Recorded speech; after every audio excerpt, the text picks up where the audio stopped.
presidential plenary. I'm delighted you're all here. I hope the conference has been going really well.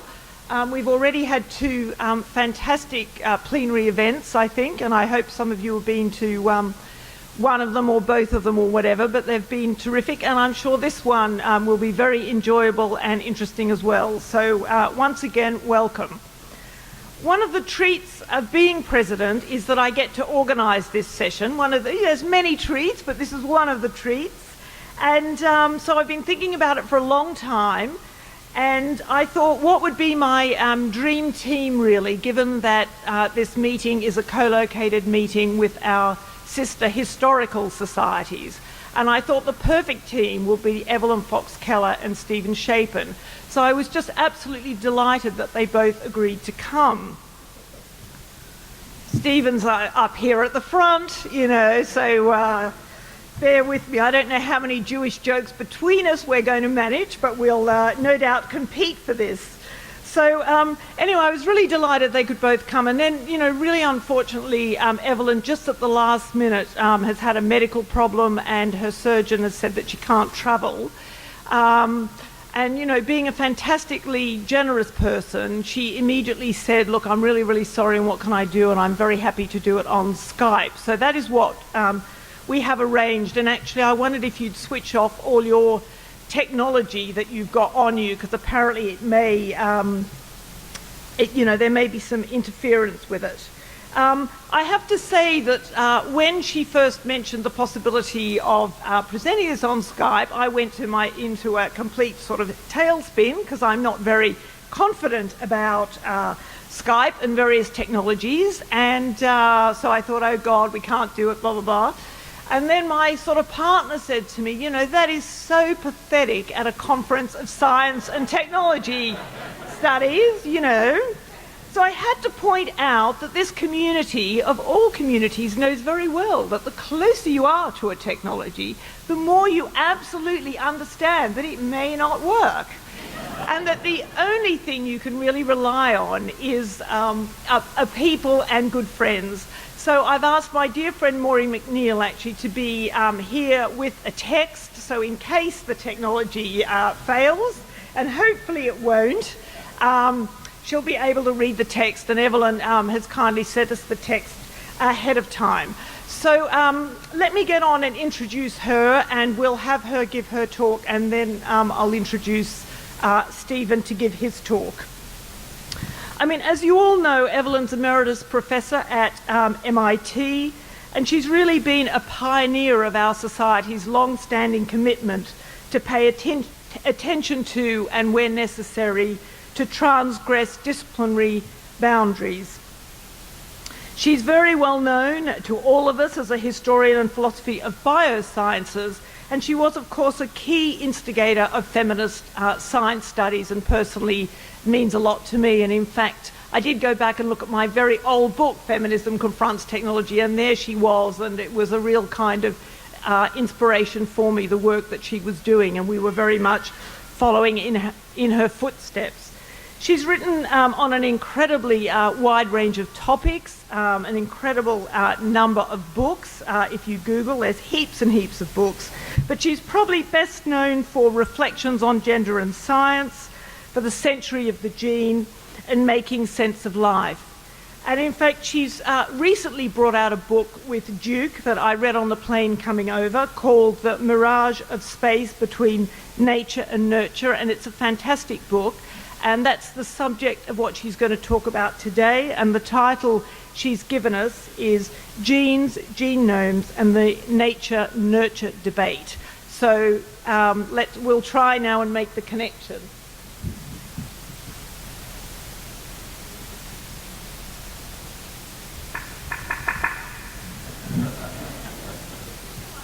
Okay. You ready? Oh, I can see you.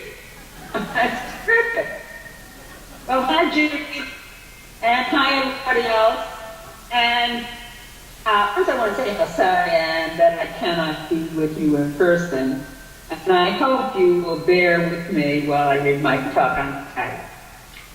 So, In the recent book, which Judy just told you about, and thanks Judy for the wonderful introduction, I argued in that book that part of the reason for the unreasonable persistence of the nature-nurture debate derives from the fundamental uncertainty surrounding the subject of debate. So what exactly is the question you're trying to answer? Most people take for granted that the nature-nurture debate is about sorting the contributions of nature from those of nurture and trying to estimate their relative importance. But what they don't ask is contributions to what?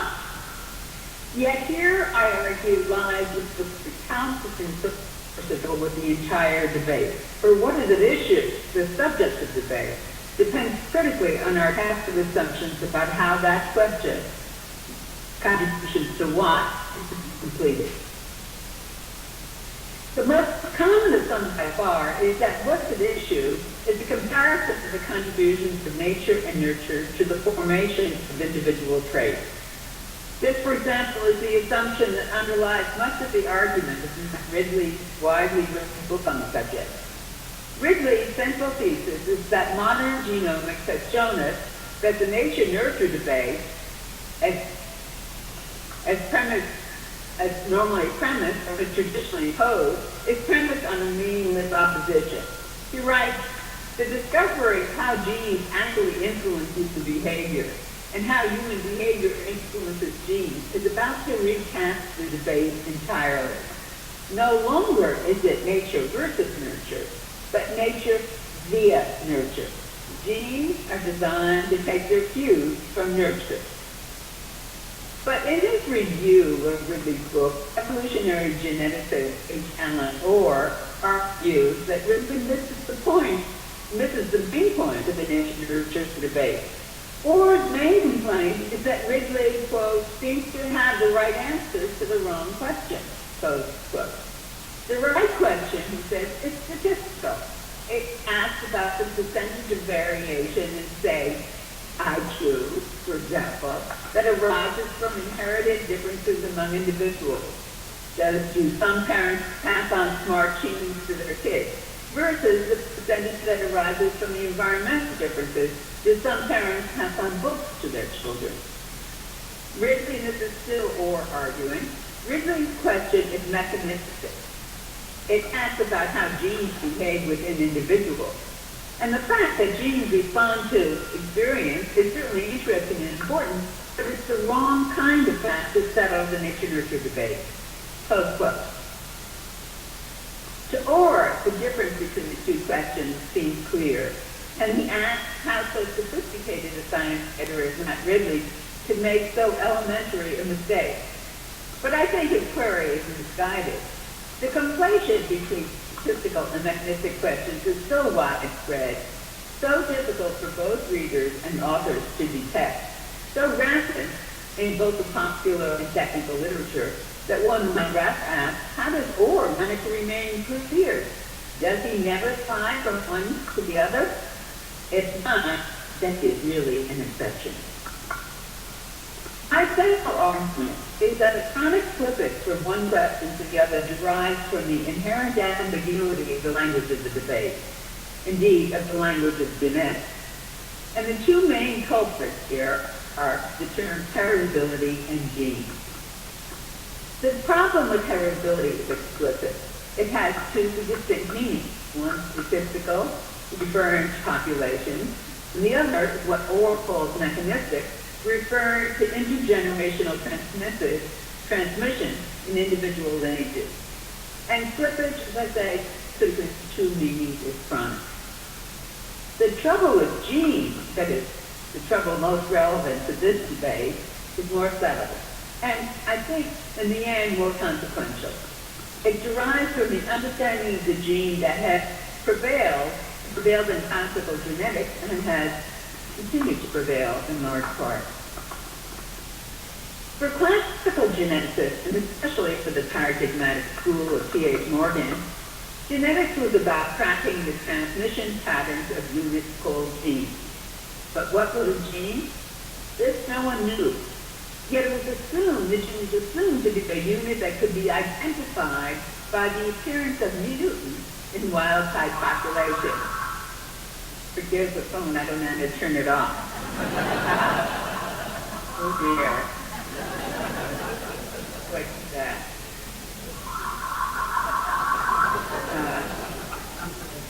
I needed the ringer. Okay. Okay. So we don't know what a gene was, but it was assumed to be a unit that could be identified by the appearance of mutants in wild-type populations. That is, a phenotypic difference in some trait of mutant was taken to reflect a difference, a mutation, in some underlying gene associated with that trait. You couldn't see the gene, you couldn't see the mutation, but you could see the phenotypic difference. In fact, such an identification between phenotypic difference and underlying gene requires a two-step move. First, the change of mutation in the underlying entity, the hypothetical gene, is inferred from the appearance of differences in particular phenotypic traits. For example, for Drosophila, wide eyes, bent wings, narrow leaf. And second, the existence, identity of the gene itself is inferred from the inference of a mutation.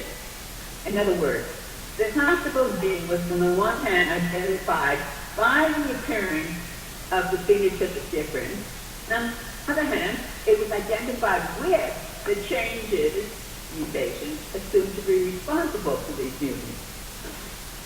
So, as a consequence, the first mass of the mutations that were thought to be responsible for the observed phenotypic differences in Drosophila was not called a mass of mutation, but a genetic mass, a mass of genes.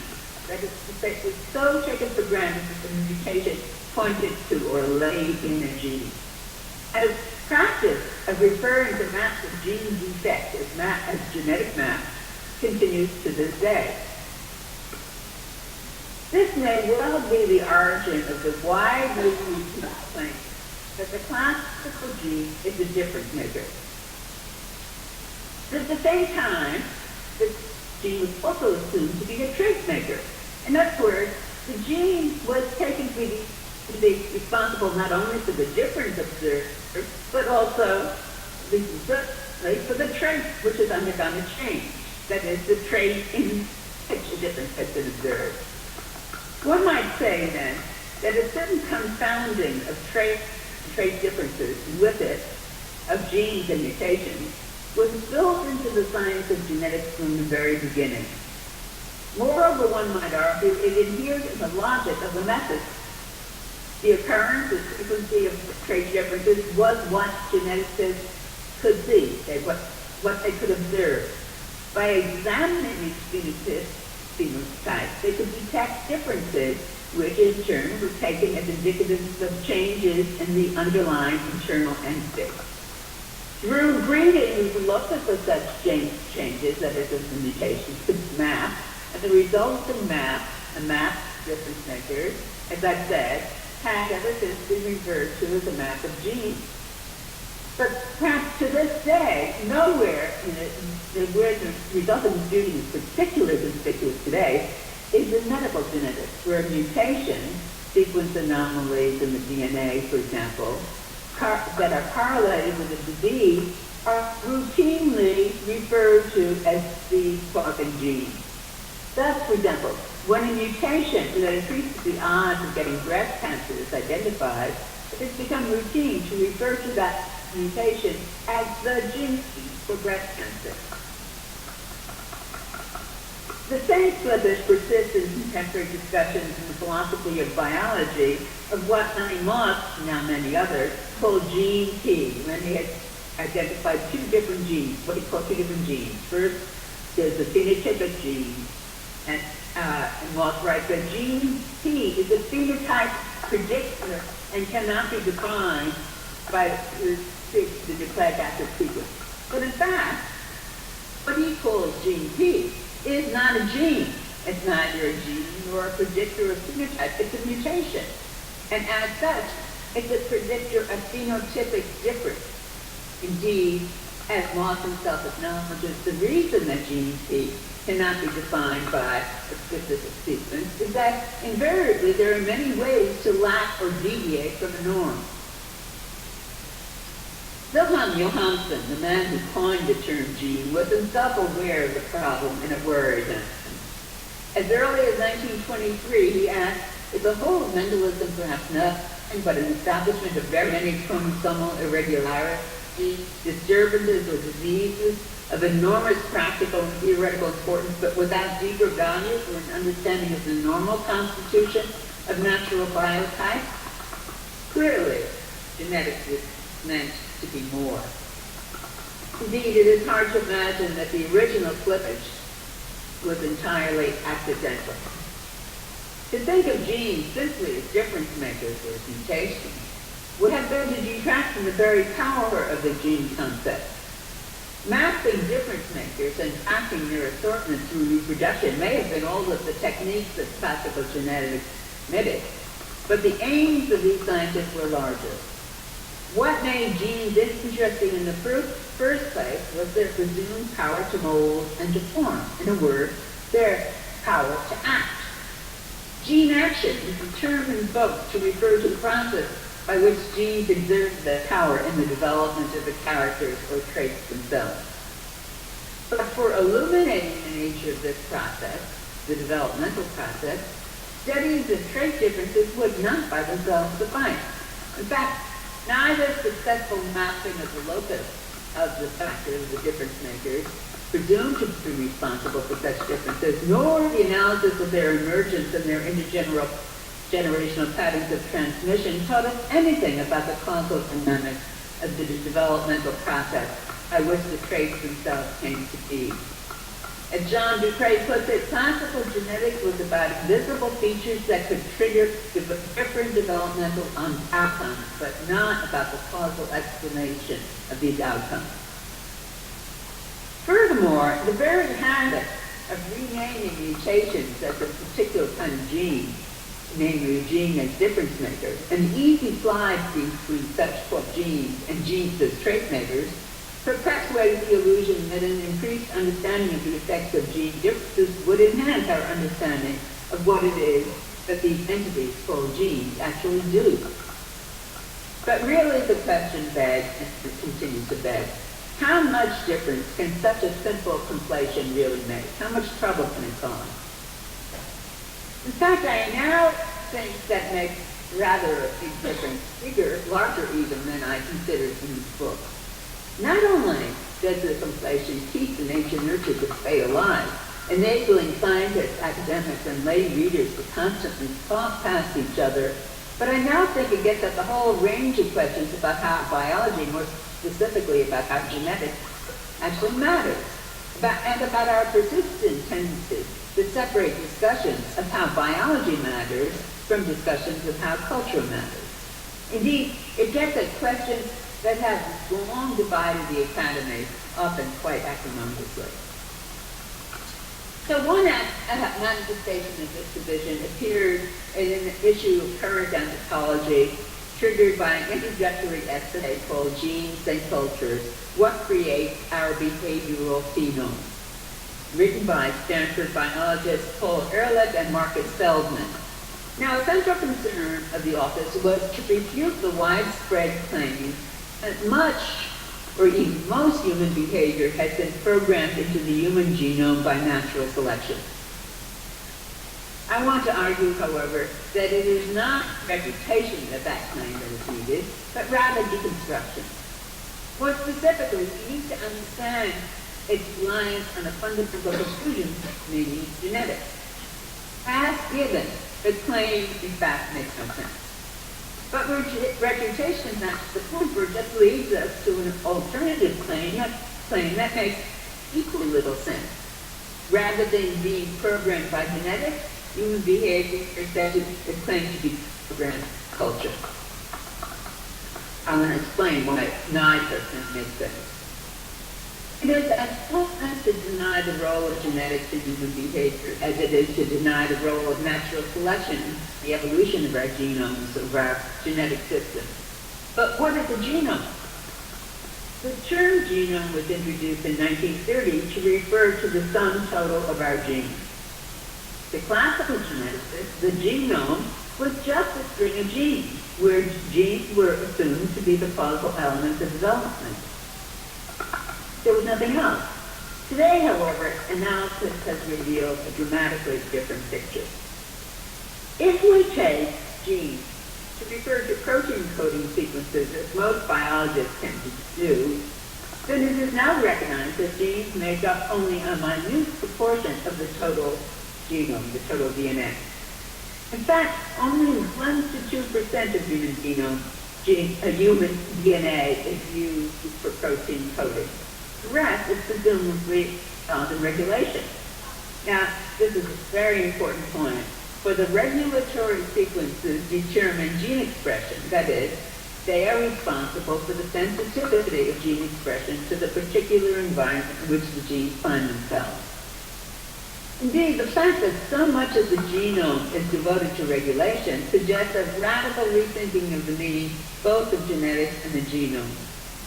Rather than an executive function dictating cellular behavior, I submit that the genome is first and foremost an explicitly sensitive device for responding to constantly changing signals from the internal and external cellular environment.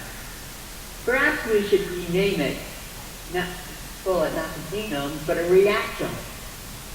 Rather than set of genes initiating causal chains that lead to the formation of traits, the genome is a mechanism for regulating the production of specific proteins in response to the signal it receives.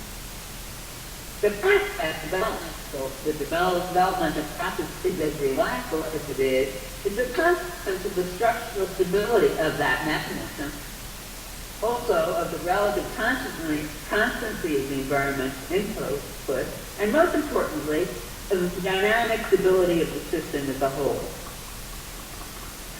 Now, to be sure, alterations in the genome or reactome, mutations, are passed along from one generation to another. That is, they are inherited. Although they are not themselves genes, they are indeed genetic. These mutations may sometimes alter protein sequences, but far more commonly, what they alter is the organism's capacity to respond adaptively to the environment in which the DNA finds itself, and differentially to altered environments. Such mutations provide the raw material for natural selection. When we speak of natural selection as having programmed the human genome, we should remember that it is actually this capacity that natural selection had programmed the human genome for. But unfortunately, the easy slide from genetics to talk about genes with all the false attributes conventionally attributed to those entities makes this an extremely hard lesson to remember. So take, for example, the popular report of a new study of the heritability of IQ, in which the distinction between genes and variations in nucleotide sequences simply disappears. In fact, it disappears from H. Alan Orr's comments that I read at the beginning. The initial study claimed to unequivocally confirm that a substantial proportion of individual differences in human intelligence is due to genetic variation. But the popular report, the study is claimed to show that 50% of smart come from genes. Again, recalling that the great bulk of genetic variation occurs in regulatory regions of the DNA, we can see that the assumption that such variation refers to genes or gene causation is clearly misguided. The far more likely consequence of genetic variation is an altered response to a particular environmental signal, a response that will itself persist through the generations as long as the relevant environmental signal persists. A confirmation of this reading is provided by the surprising result of a different study on an equally controversial subject, reported just 3 weeks later in the same journal. This time the focus is not on the heritability of IQ, but on the heritability of spatial ability, where the results of the study challenge one of the longest standing assumptions of behavioral genetics. More specifically, authors claim that, quote, the gender gap in spiritual abilities measured by time to solve a puzzle disappears when we move from a patrilineal society to an adjoining matrilineal society. But if we accept the genome as primarily a mechanism for responding to our environment, this is hardly surprising. The only reason we've been misled to think of the correlation between sex and spatial ability as encoded in the genome is that we never imagined an environment so different from the usual as to elicit such a different correlation. It seems that sex may be correlated with spatial ability, but only in patriarchal societies. Okay, the bottom line. Like other organisms, human beings are reactive systems on every level at which they're capable of interaction, whether it be cultural, interpersonal, cellular, even genetic. Institutionally, too. I lost my text. I can't think of any examples in genetics, but a common, if not very productive form of reaction that is typically seen in higher levels of interaction is just to dig in our heels. Disciplinary conflicts provide a especially good example of such reactivity. My hope, however, is clearly a different response, one more conducive to disciplinary reconciliation than to conflict. Thank you very much.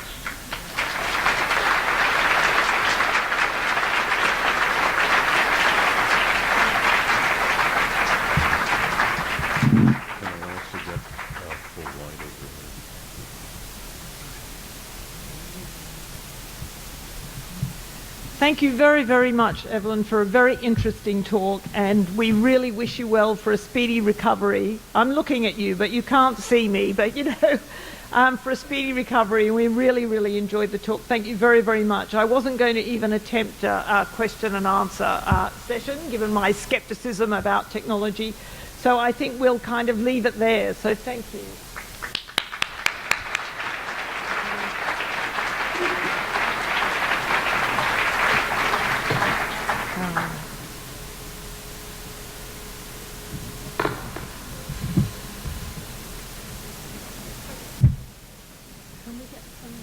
Lights on, okay, that's good.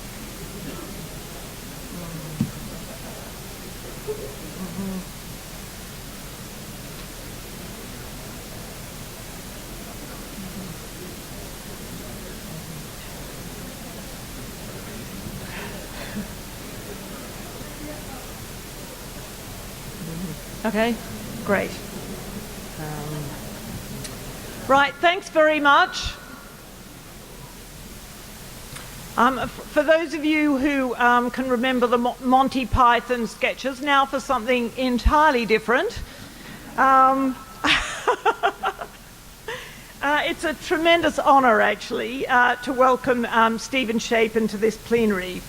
And as I said before, he's a particularly appropriate speaker, given that we've got a co-location with our historical societies.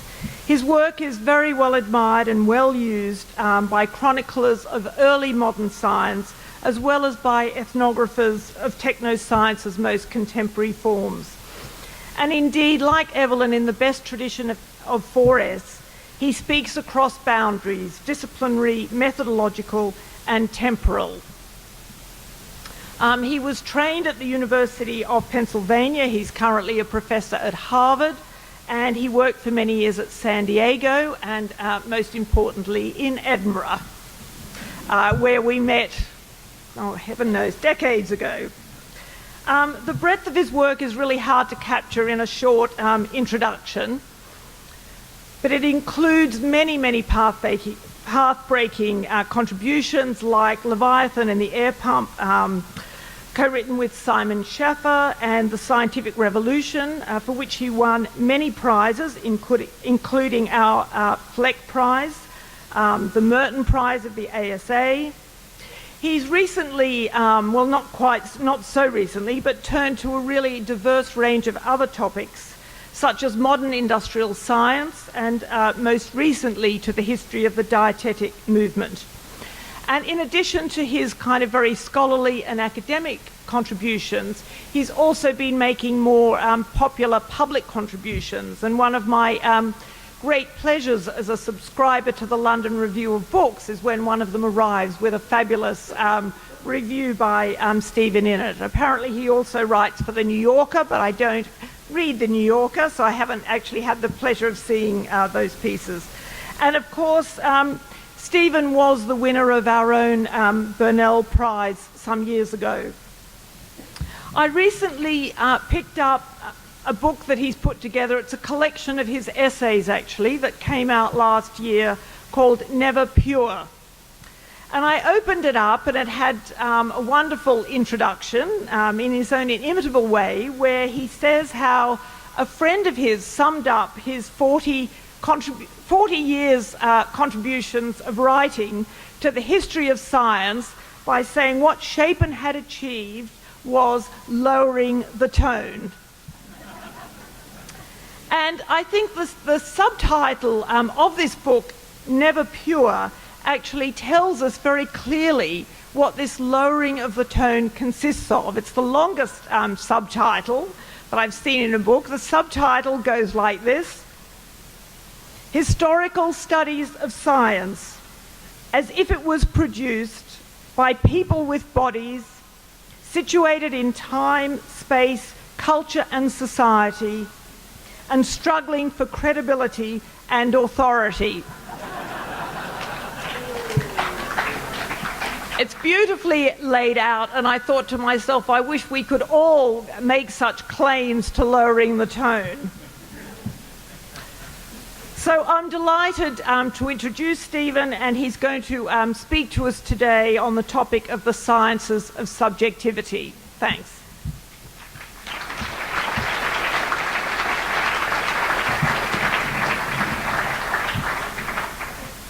Thank you, Judy. It's an honor. As we know, Judy can be very persuasive. I still have scar marks around my arm from her persuasiveness. Glad to be here. Impossible act to follow. Won't try. In the science studies world, for quite a long time, we've been fascinated by objectivity. We've long since stopped taking it for granted. We've displayed its historicity, its contingency, its shifting meanings.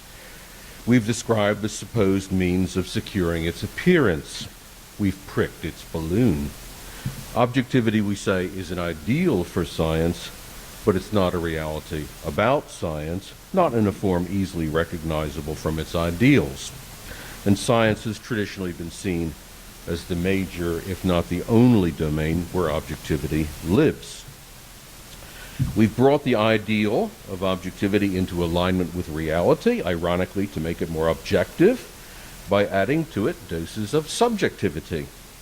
We historicize objectivity by getting ourselves interested in what's counted as objectivity at various times and in various places. We take apparently objective claims, beliefs, people, institutions, stipulations, and intentions, and we show their impurity, the presence in them of subjective bits and pieces. That which seems to be transparently about objects in the world contains ineradicable elements belonging to subjects, their background knowledge, their categories, customs, conventions, and purposes. Our scientific knowledge is about the world, and it is also inevitably about us as knowers. The condition of our scientific knowledge being about the world is that it contains a bit of us. I take that to be lesson number one of the sociology of scientific knowledge. We have, often without noticing it, made subjectivity into a matter of potential interest. The categories of the objective and the subjective are usually arrayed in opposition, both as description and as evaluation. Subjectivity has been, that is, the major resource called upon to deflate objectivity. The two notions go together, but as doppelganger, the good child and its evil twin, where the one is the positive image, the other the negative, a disruptive and disordering influence on knowledge, a trickster figure making a mess out of everything. Subjectivity is rendered as a philosophical trouble. You can find subjectivity as an entry in philosophy encyclopedias, but more usually it's encompassed within the entry on objectivity, the grit in the knowledge machine.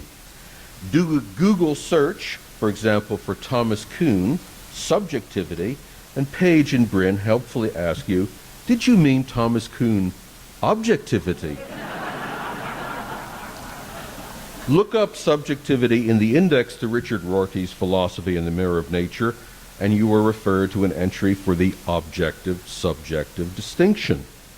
There are works in science studies and the philosophy of science. Two notable old-time examples are Israel Scheffler's Science and Subjectivity and Ian Mitroff's The Subjective Side of Science, in which subjectivity features in the title and then goes practically invisible in the text, which shows little to no focused interest in what subjectivity is or how it works in knowledge-making.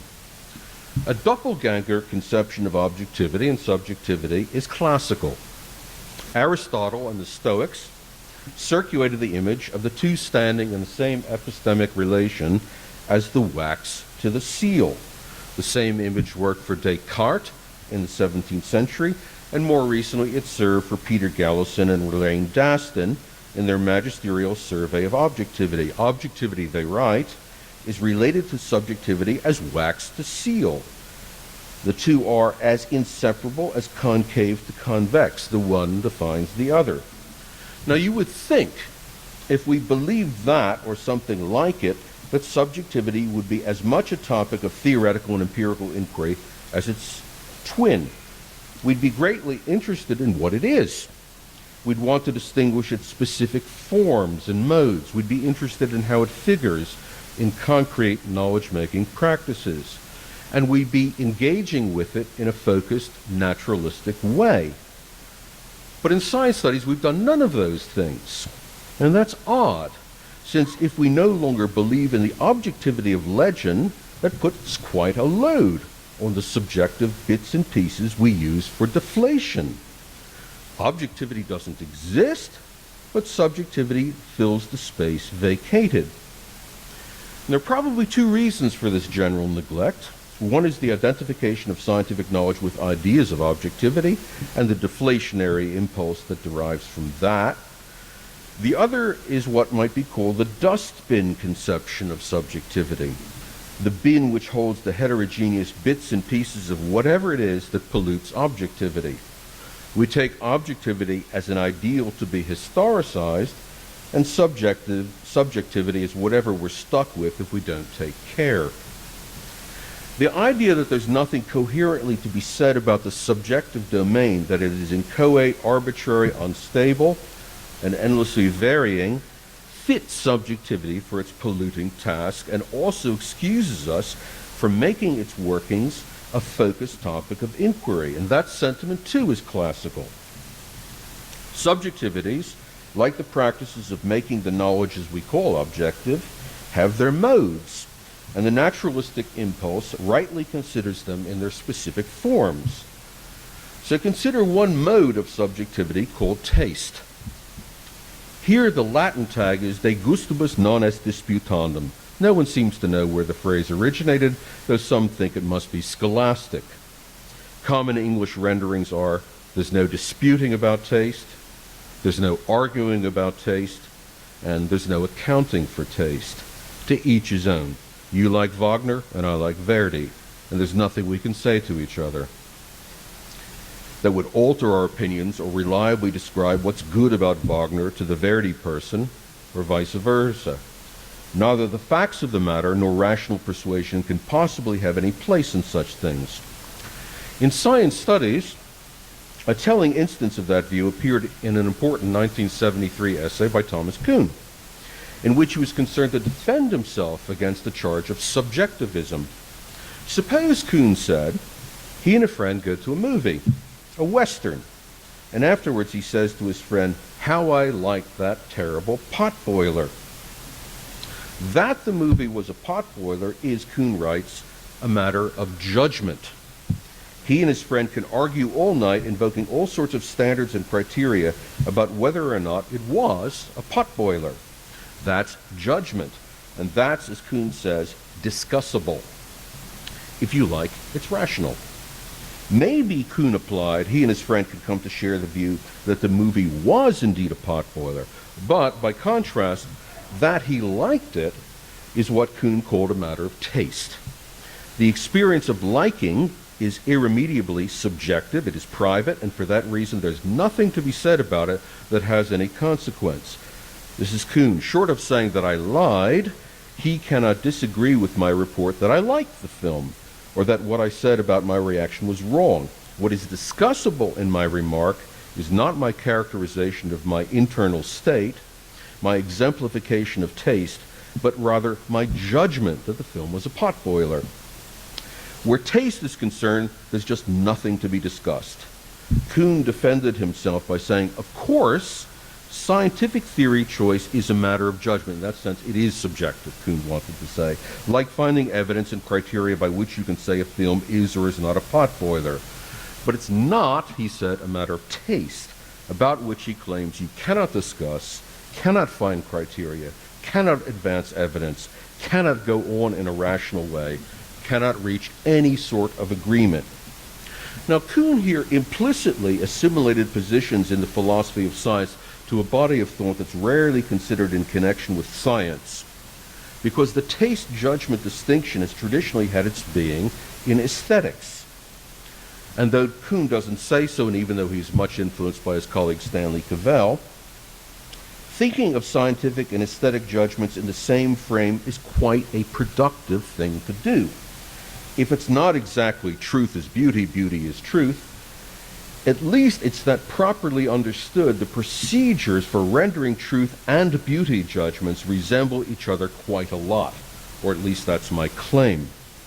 I'd like briefly to say how, and along the way I want to suggest why we might get interested in some historical and contemporary practices of subjectivity. I say practices of subjectivity since the notion only becomes accessible in its specific modes.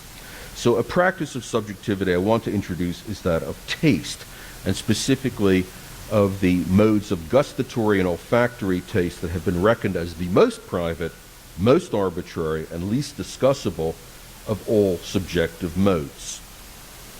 So how did the great aesthetic philosophers of the 18th century think about taste judgments?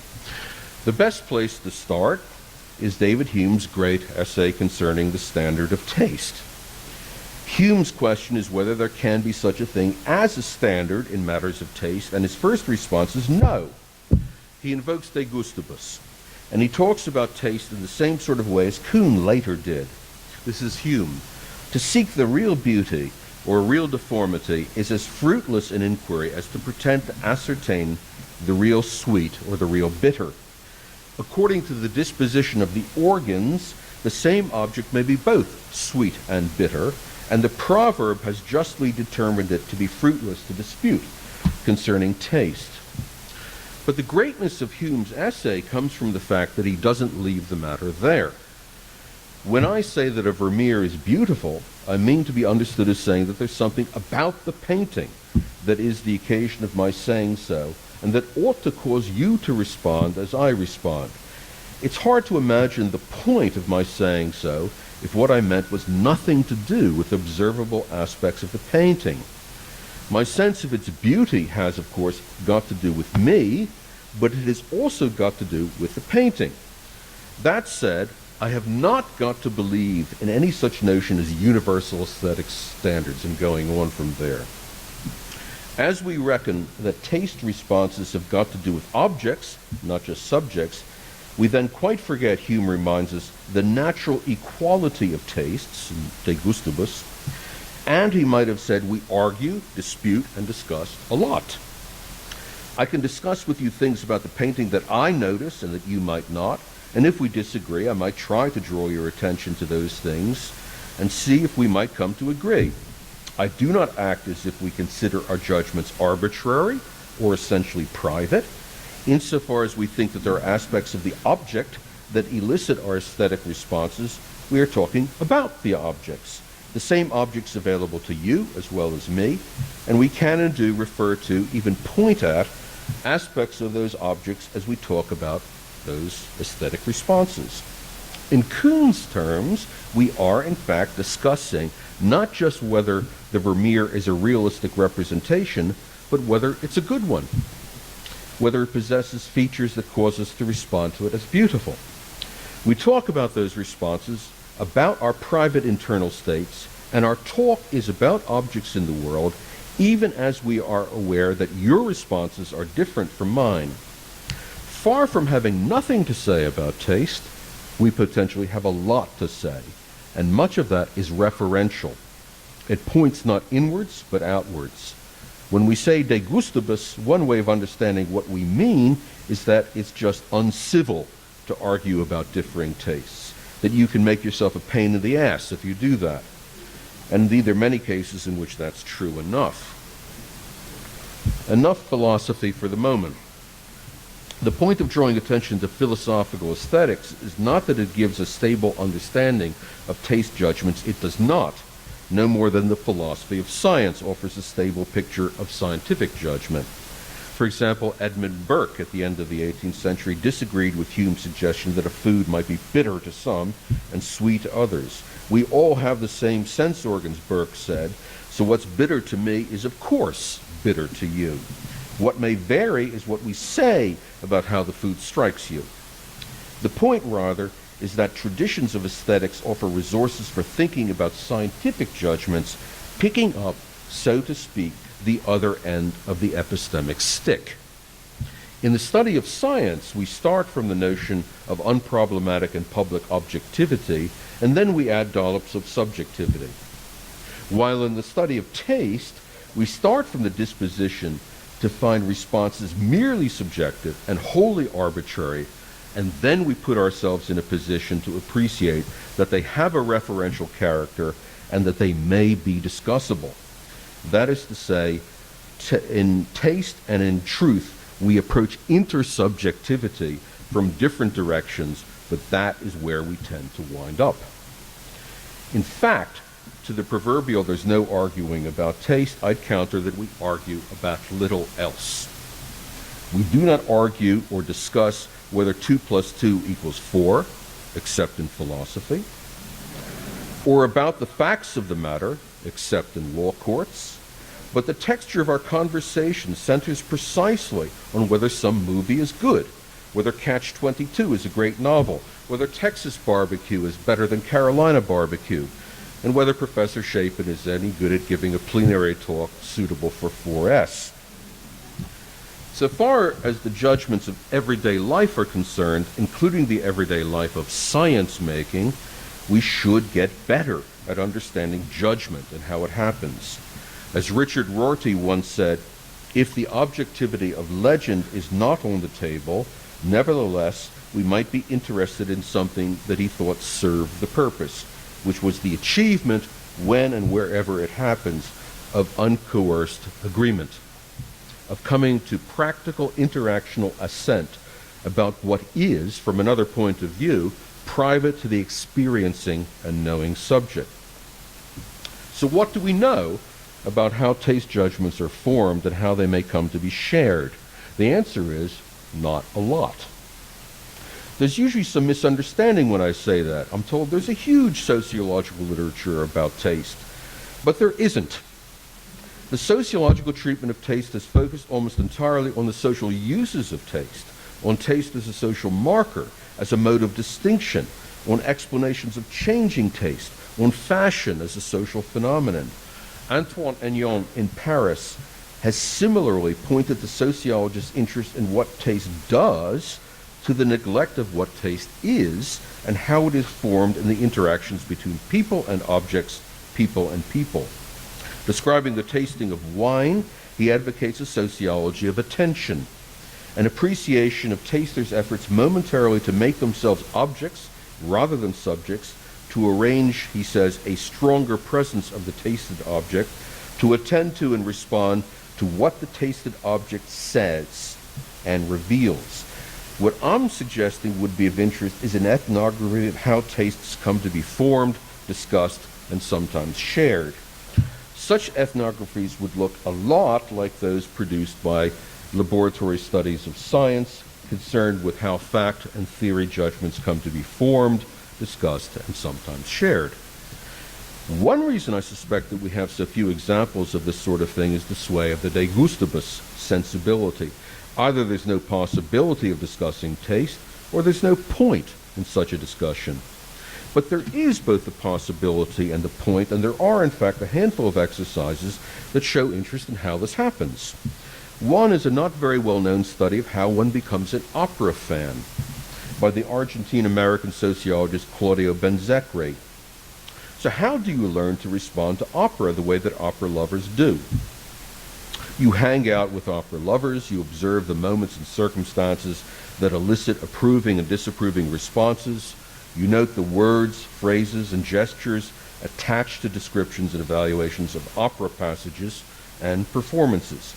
You listen to the associations and distinctions as you listen to a lot of operas. And you get better at becoming an opera lover as you see more operas and get more reactions to your descriptions and evaluations.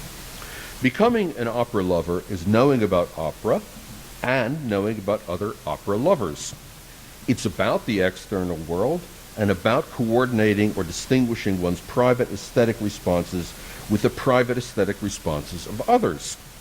Benzecri says he was inspired by the early work of Howard Becker about how you learn to be a marijuana user. Indeed, how you learn what it is that a marijuana user enjoys in the experience.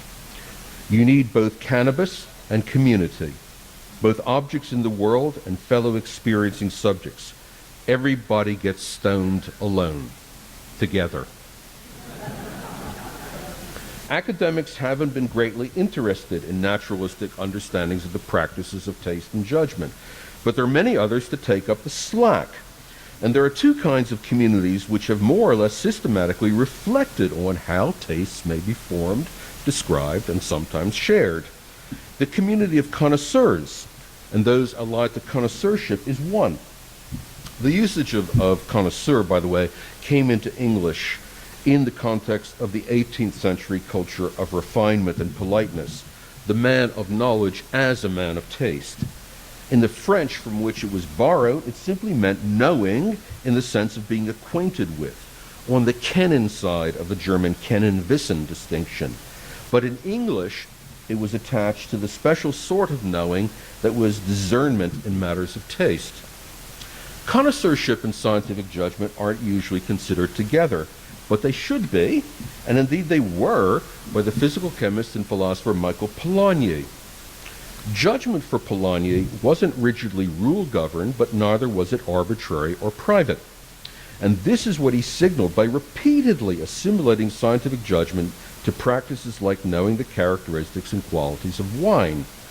This is Polanyi. Connoisseurship, like skill, can be communicated only by example, not by precept. To become an expert wine taster, to acquire a knowledge of innumerable different blends of tea, or to be trained as a medical diagnostician, you must go through a long course of experience under the guidance of a master.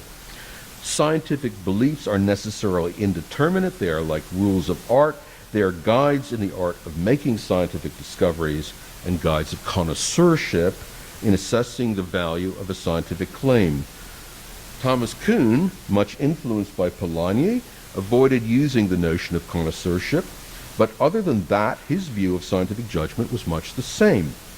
The knowledge of the connoisseur proceeds from example to example, as Polanyi said, but it isn't true, I'd suggest, that it could be communicated only by example. Wine connoisseurs, for example, talk a lot about the characteristics of wine. Much of their talk is referential, that is, it points to characteristics in the wine which connoisseurs come to know about, and taste communities can and do coalesce around more or less stable ways of designating these characteristics. You can learn to apply the descriptor black currant to a wine made from Cabernet Sauvignon and flinty to a Chablis. You can then believe that you are doing something different from what you might be doing if you said that the wine reminded you of a spring morning. And you can believe that the blackcurranty odor arises from a substance which is indeed present in both the wine and the fruit. More to the point, you can come to be a member of a community of people using the same predicates to refer together to the aesthetic properties of the wine and to refer judgment of goodness to an assemblage of properties like that. Now, there's actually a copyrighted device called a wine aroma wheel. It's a bit of plastic like this, devised in the University of California, Davis Enology Department. It allows users, and there are many thousands around the world, to assign descriptors to wine odors and tastes, proceeding from such basic categories as fruity, floral, and nutty, to more finely gauged descriptors as peach, apricot, and apple. The point is not taste objectivity, it is taste intersubjectivity. Taste communities coalesce around practices like that, practices that refer to mutually accessible external properties as the causes of internal states. These taste communities are neither universal nor are they easy to join, but then neither are the thought communities of particle physics and genomics. The wine wheel is small beer, but there are many modern commercial and academic forms of taste expertise that are immensely influential and profitable. Among the less visible bits of modern corporate science are what I want to call the sciences of subjectivity, embedded within what I'd also like to call the aesthetic industrial complex. A brief but instructive example. During the Second World War, the U.S. Army Quartermaster Corps became aware that rations for the troops designed for nutritiousness were not performing their role because the men didn't like how they tasted. Aesthetic responses were made into a focused topic of inquiry. That is to say, there was a practical need for objective information about subjective states. Here, the Army added an impetus to industrial and academic concerns with taste that were emerging in the 1940s and 1950s as the technologies of what was still is known as sensory evaluation. The industrial consulting company Arthur D. Little Incorporated in Cambridge, Massachusetts, in collaboration with the Army, commercial food and beverage companies, Coca-Cola and Pillsbury, and later the California wine industry and the enologists at Davis, developed the so-called flavor profile method for eliciting and objectifying taste responses, and the surreally named hedonic index to quantify liking 1 to 9, more subtly than Facebook. These methods and their successors, used in conjunction with focus group techniques pioneered by Robert Merton, now form a vast complex of technical resources that help shape not just our elementary environment, but also practically everything that is commercially formulated, designed, and marketed, from pretzels to presidents, Cabernets to Cadillacs, apples to apples. With some honorable exceptions, philosophers have relegated taste to the domain of the inaccessible and the inchoate. Sociologists have engaged with the functions rather than the formation of taste, and a few historians have written about olfactory reactions as indexes of the civilizing process. Meanwhile, the sciences of subjectivity go on their way, largely unattended to by people like us. Their practitioners are unaware of the inaccessibility and arbitrariness of taste responses because they have found ways of accessing them, operationalizing their meaning, manipulating them, and commercializing them. If there's no accounting for tastes, that's news to the accountants. Thank you.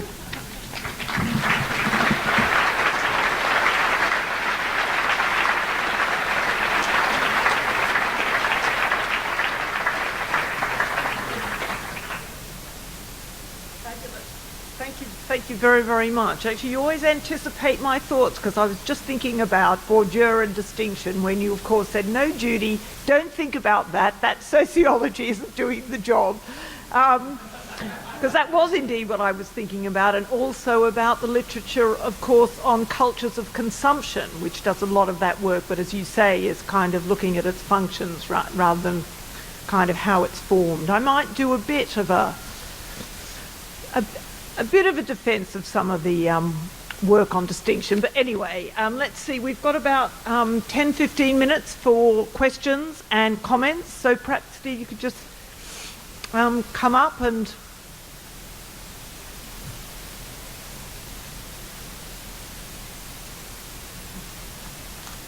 Trevor? Okay.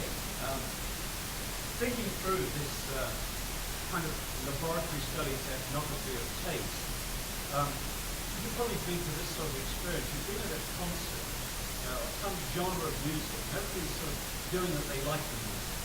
And you've got some of the refinement, some of the language as to why people like it. But really, you actually hate the music. So what's going on with that subjective state when you're kind of playing along with it, but really you know you don't like it? Well, yeah. I mean, I've been there, 2 or 3 times, as you have. The interesting thing is, there is the real possibility, using an ethnography of one, that you're just getting through the evening or getting through the concert. One mustn't disallow it. But there comes a moment, when you're embarrassing to think someone my age ever grooved or bopped. But when you're grooving or bopping, and somebody says, where you don't know whether you like it or not. And what may come out at the other end of the evening is either a confirmation of the original assessment, a modification of it, or a conversion. And I think, put that way, you probably know what I'm talking about. In other words, acting as if you like something is probably a pretty powerful causal element in coming to like something. I'm trying to think of what there might be something about the sound itself, some voice that needs to be added to what your ethnography is, that somehow leads you to have that disagreement. Well, yeah, it is about the sound itself. I mean, people are bopping or pointing or going, in relation to the sound itself. And you're learning to orientate. Like if I was showing someone, I'm not much of a painting person, but every now and then I've tried to point out, my wife, I went to the Peabody Essex Museum in North Shore of Massachusetts last week, and I pointed out, this is sort of Hudson Valley School of American Landscape Painting, how the snow isn't white. In other words, to produce whiteness. So I pointed out, a skillful use of color to produce the visual illusion of whiteness. And she said something like, dear husband, I respect everything. No, she said, I hadn't noticed that. And succeeding winter paintings that she looked like, she was orientating to something that someone happened to point out to her. And she said, I didn't really like the exhibit, she said, but I thought that was the very skillful evocation of climate. So stuff like that. I mean, I don't know, with jazz, I never know, at what point to applaud the solo, because the solo might, especially the drum solo, which goes on forever. I never know what point to applaud. We've got a few more, actually.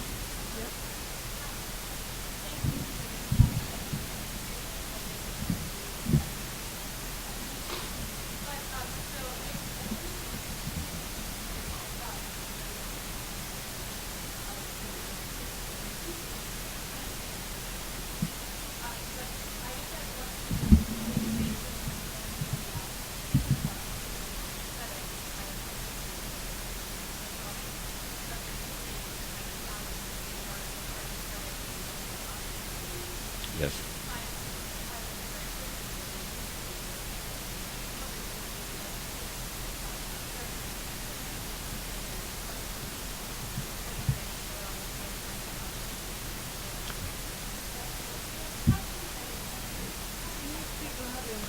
I'll try to summarize it. Oh, all right, good, yeah. Sorry, go. We'll try to summarize. Yeah.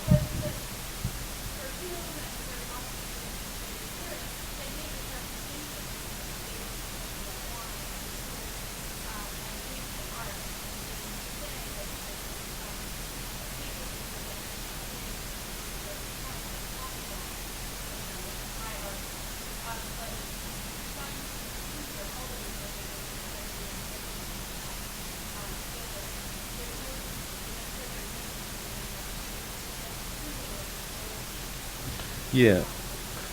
The, the, the question, long and complex question, concerns the 18th century distinction between the appropriateness of a view of palate taste, olfaction, and gustation as irremediable, and taste in a beautiful building or a beautiful painting or something of that sort.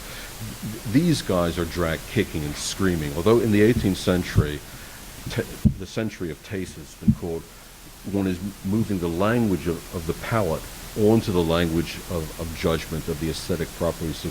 There's an enormous amount of baggage to be overcome about what is worthy as an aesthetic object. It is being overcome. I don't think it's accidental that this is also the century of the forging of haute cuisine. But you do get writers, and I think of Thomas Reid and Dougal Stewart in Scotland, who come back again and again, not just the wine, but the cheese and lobsters. Now consider this is the wine and cheese party, but not to haggis, for example.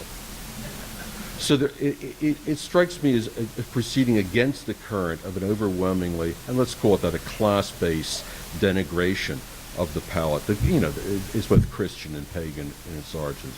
But I think by the time of certainly by the time of Brillat-Savarin in the 1820s, that has gone some way to be overcome. The battle is not over. Even though our language of taste was moved wholesale to unite judgment of this to judgment of that.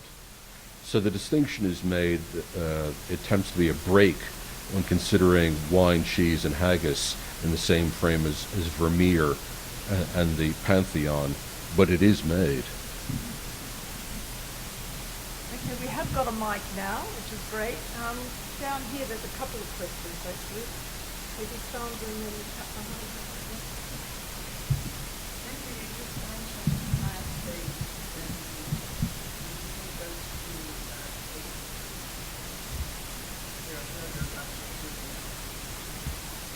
I mean, to be perfectly honest, I haven't even begun to think about it. I mean, where does I mean, we started out with the Kuhn policing distinction together with 18th century aesthetic philosophers between taste and judgment. I don't think that works. One thing that I was trying to say. Does class distinction belong to the matter of judgment? Or you would say something like that person is working class. Does it belong to the matter of taste? Then you would say that person is low, unworthy, unclean, violent, etc. It belongs to the world of judgment. Obviously, considerations of aesthetic taste are inextricably involved in the injuries and distinctions of class. I can't say more than that right now. But I mean, it is part. I mean, you've added a part I hadn't anticipated of the importance of people like us getting interested in judgment and taste, not in the sense of the aesthetic dimensions of mathematics or the double helix being reacted to. It's too beautiful to be not to be true, etc. But really at the ground level of judgment. That's what I'm trying to suggest. Okay, there's another one that's there. Just here.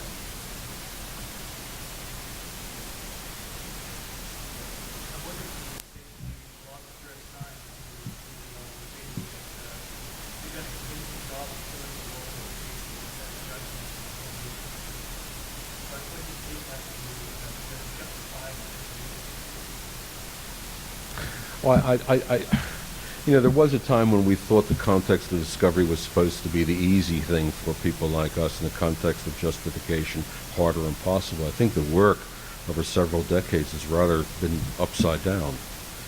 I think we've been sociologically rather more successful in understanding judgment than we have in understanding discovery. As a matter of fact, it's the missing psychologists in our midst or not in our midst. I don't think that. I mean, let me simply say as a provocation, I don't think we've got very far at all in understanding the context of discovery. So, yeah, I mean, I'm taking Kuhn seriously at that level, since he's willing to say he's a subjectivist as far as taste is concerned. Judgment is subjective, but it is discussable. So it's a higher form of subjectivity, and Kuhn was willing to put up his hand for that, but not put up his hand for taste. That was why that distinction was so important to him. Are there any other questions or comments? Somebody says, oh, okay, thank you. One of the things that Trevor seemed to be trying to get at was the distinction between the study of subjectivity on the one hand and the study of the simulation of subjectivity on the other hand. And I wonder if it would benefit the kind of work you're trying to do to look back at what sparked Polanyi to articulate these Catholic colleges and sort of acquired mastery of things as a response to Alan Turing. What would be a Catholic the Turing test and that sort of famous history of the science from that period. No, I don't think I can say anything very intelligible about that. Is Mary Jo Nye here? No. Mary Jo Nye has just published an absolutely wonderful intellectual biography of Michael Polanyi. The interpretation she gives of Polanyi's emphasis on case-by-case reasoning of example rather than precept and of tacit knowledge versus formalisms is political. Programs, especially Marxist programs for the planning of science, presupposed the formal existence of scientific method. But if you could show that there was no such public and effective scientific method, that you had to be of the community in order to make reliable judgments in the community, then Polanyi was concerned that the political project of planning science was philosophically undermined. And I think she's absolutely right about that. I'm not sure that's answering your question. But, I mean, the good question is where do insistences upon informalism come from? And one interesting mid-century source is precisely the great political and ideological cleavages. Got another couple here, actually. Just one there.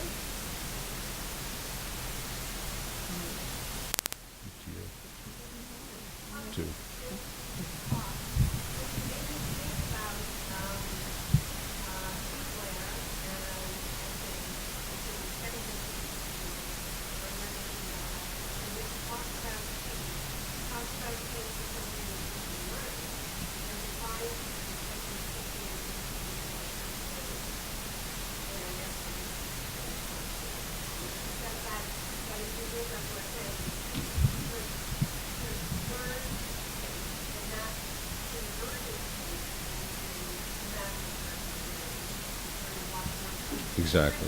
Exactly.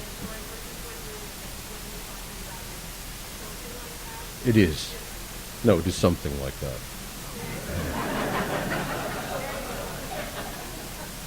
No, I mean, tastes can be, they learned, and they're learned through interactional processes.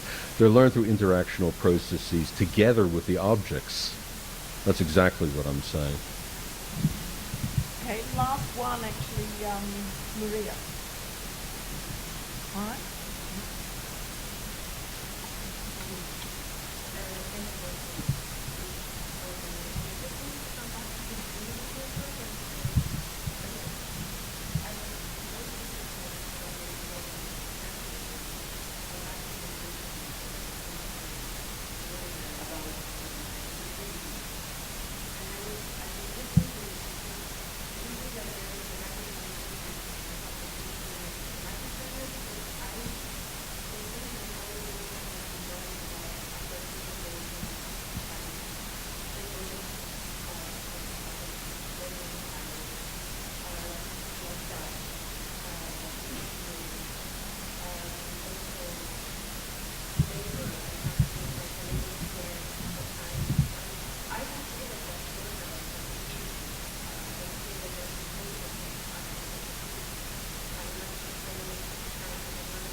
No. I mean, it sounds wet, but I mean, part of it is a provocation that I think is a legitimate provocation given the balance of interest, and especially given the tendency to treat subjectivity in a doppelganger way. So I stand by that. Insofar as the work you're mentioning, some of which I do indeed know, what I'm interested in is the kind of focused engagement with the formation of specific modes of subjectivity, and taste is what I happen to be interested in, along the lines of laboratory studies. And I really can only find in that kind of focused, ethnographic, concrete engagement with how such a thing happens, outside of the world of connoisseurs and outside of the industrial world, well, there is a lot of it. McDonald's spends millions of dollars. Apple, the non-eating Apple, many millions of dollars. One of the great things in Isaacson's biography of Steve Jobs is that the genius of Jobs is positioning himself at the precise intersection of commerce and aesthetics. And I want to stick with the view that we have very, very little of that. And I mentioned partly because I believe that to be the case, partly because if I can give you an example, and Ben Zachary's work on opera lovers is an example, then maybe either people can repair my ignorance or be encouraged to do something. Great, thank you very much. Okay, well, can we all just now thank Stephen Shaker for a fantastic talk.